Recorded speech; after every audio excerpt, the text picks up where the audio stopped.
Thanks to Mac Weldon for keeping LegalEagle in the air and helping me look fly. But she got me on the counter. Wasn't me. Saw me kissing on the sofa. Shut up. I even had her in the shower. Shut up. Hey Legal Eagles, it's time to think like a lawyer because I am on vacation. I have left the craziness that is Washington, D.C. to try and get a respite from that. But unfortunately, the law follows you everywhere. So today we're going to take a deep dive into one of the early 2000s classics, Shaggy, It Wasn't Me. Because believe it or not, this is a wonderful piece of law school hypothetical waiting to be analyzed. And so we are going to analyze it in excruciating detail to find out if the "it wasn't me" defense actually holds up. If you see an increase in quality today, that's because I have my friend Patrick Willems, who is the director of this particular video. So if things look much better or much worse than they usually do, it's because of Patrick. In fact, there's Patrick right there. Hey. Definitely check out Patrick's YouTube channel, Patrick H. Willems. And if not for Patrick, then definitely for his parents. All right, so without further ado, let's dig into Shaggy's "It Wasn't Me." We're actually doing this. Yo, man. Yo. Open up, man. Yo, what you want, man? My girl just caught me.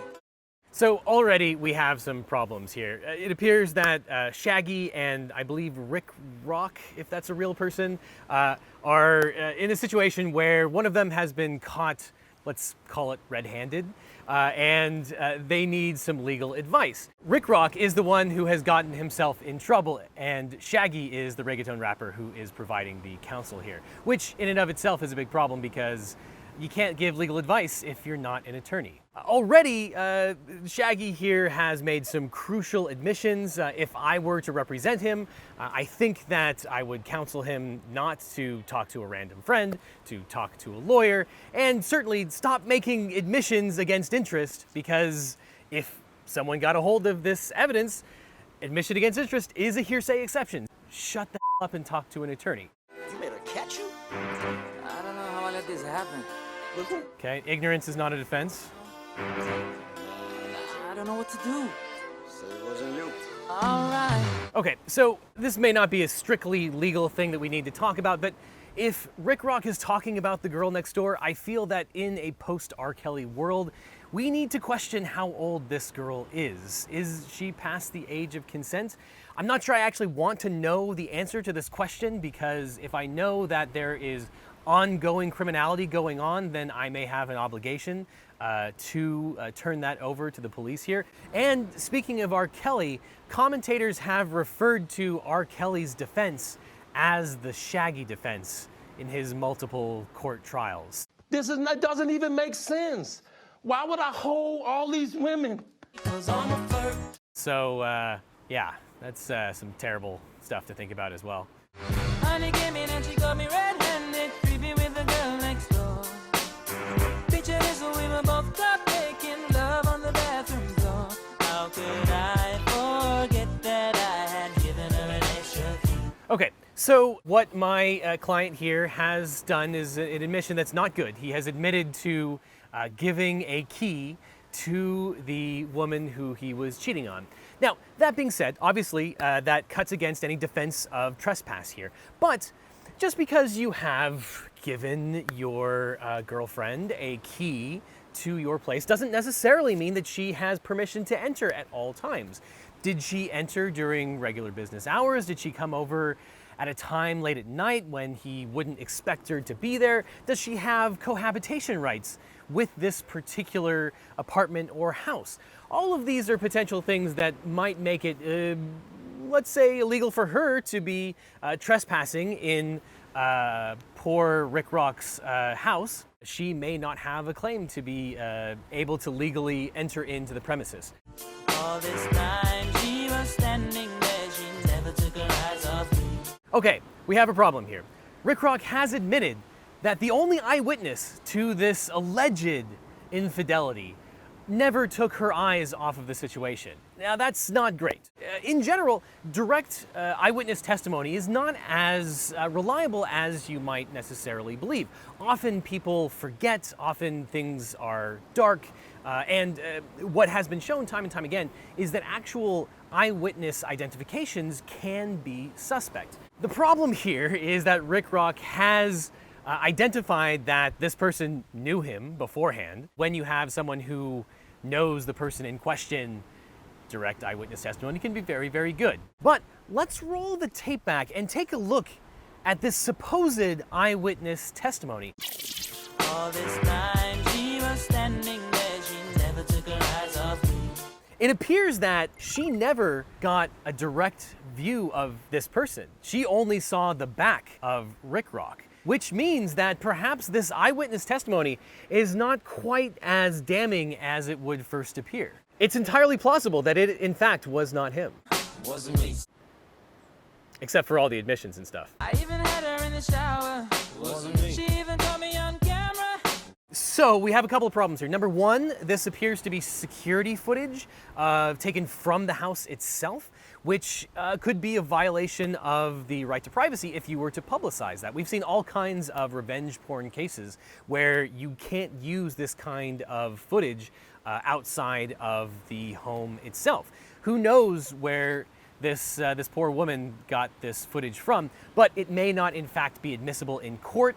It's not clear that everyone has consented to the photographs and photography themselves, and it's unclear where this is taking place, but if this is in fact in California, California is a two-party consent state, which means that everyone that is being video recorded would have to consent to that recording being admissible in court or to being publicized somewhere else. To be a true player, you have to know how to play.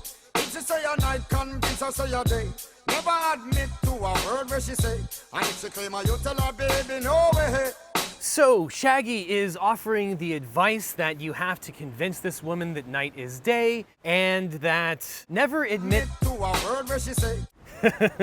We're gonna get to some other verses here that are even funnier. The bottom line is you get the legal advice that you pay for. And since Rick Rock has not paid for this legal advice, that is exactly the value of the legal advice that he's getting here.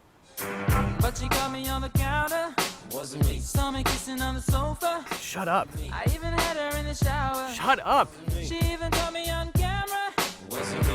Some of the best advice that you can give to a client as an attorney is really just be quiet, stop talking, do not talk to the authorities, don't talk to your friends, don't admit any particular liability or wrongdoing.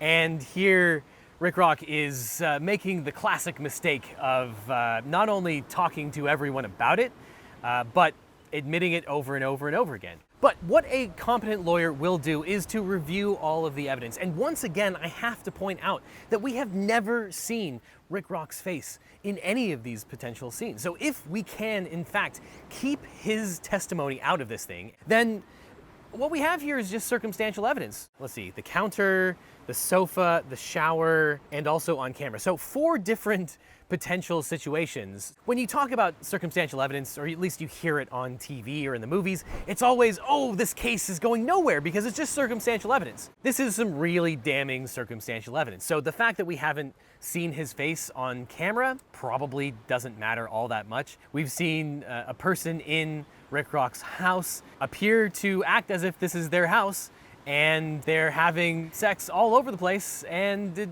you know, just because you can't make a positive ID doesn't mean that this circumstantial evidence isn't extremely, extremely strong. And frankly, in general, circumstantial evidence tends to be pretty strong. DNA evidence is a type of circumstantial evidence. So yeah, Rick Rock is digging himself into a deeper and deeper legal hole here. Let's see if we can get out of it. She even caught me on camera. Wasn't me. She saw the marks on my shoulder. Wasn't me. Oh no. This might have been the worst verse of all if I were trying to defend Rick Rock here. Because he mentioned not only did this woman see the entire situation multiple times, over and over and over again, including on camera, but she also saw the marks on his shoulder. Now, why is that legally significant? Well, at least in California and in most states that I'm aware of, part of the discovery process, which is the pre-trial procedure, how you get all of the documents and various pieces of evidence that go into the trial itself, part of that process involves what's called a medical examination. It's a request for a medical examination. So in the same way that you can request certain documents. In this case, you would obviously request the video camera footage, whether that is in fact admissible or not. But you can also demand that the court make an order allowing you to get the medical records, or in fact make a medical examination of the defendant. And in this case, if there are marks on his shoulder from where this other woman scratched him or bit him, as I'm told consenting adults can do on occasion, the girlfriend or wife could make a demand of the court and force Rick Rock to stand for an examination to verify that those marks are still there. All right, let's address the elephant in the room. Is Shaggy's recommendation to claim that it wasn't me over and over and over again good legal advice? I don't know what to do. Say it wasn't you. I'm of two minds about this. It's obviously not good to go out and talk about your acts of infidelity at all. It'd be better just to shut up. That being said, as a political defense, it might work better than a legal defense. What we have seen, at least in this day and age, 15 or 20 years after Shaggy pioneered the "it wasn't me" defense, is that some politicians, who I absolutely won't name, have been able to use this defense, let's say over and over and over again, by doing something and then either tweeting out or having other members of this particular political administration go out and claim that it also wasn't them and that they didn't do the thing that they admitted to on camera or tweeted out. But anyway, enough about the Trump administration. This is probably not great legal advice because, if for no other reason, it cabins you and boxes you into one particular story. Maybe there's an affirmative defense other than "it wasn't me."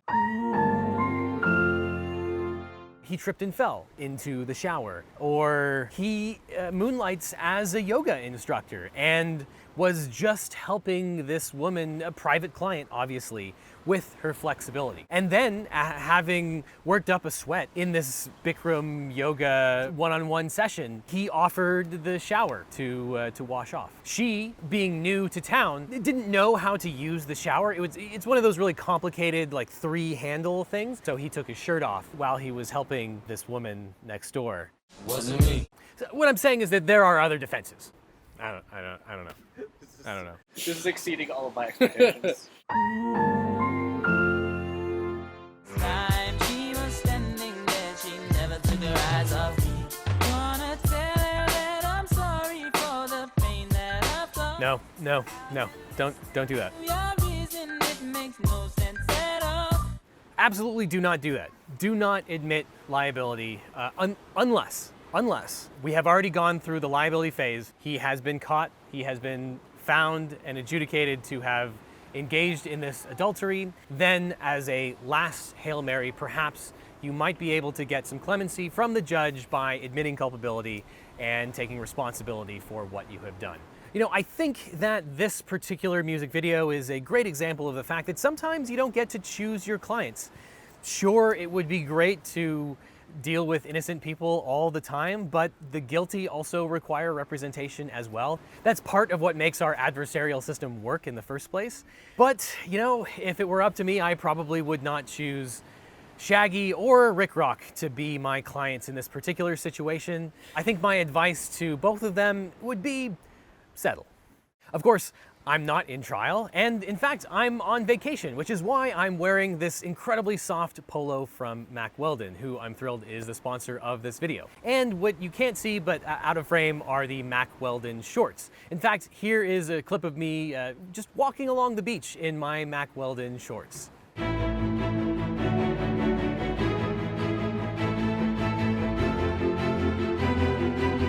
Of course, what Mack Weldon is most known for are their incredibly comfortable boxer brief underwear, which I'm wearing, but I can't obviously show you. Well, actually, hold on. In fact, they're so comfortable that I can pull them right off with minimal chafing and scarring. As you probably know, Mack Weldon is a men's essential clothing brand known for its smart design and premium fabrics. I love all the stuff that I have purchased from Mack Weldon with my own money. It's incredibly comfortable, and it is great for when you are a lawyer trying to escape all of the craziness in Washington, D.C. Mack Weldon sells some of the most comfortable underwear, socks, shirts, shorts, pants, you name it. It's all great stuff. If you would like to get 20% off of your first purchase of Mack Weldon, go to the link in the description or go to mackweldon.com and use the promo code LegalEagle at checkout.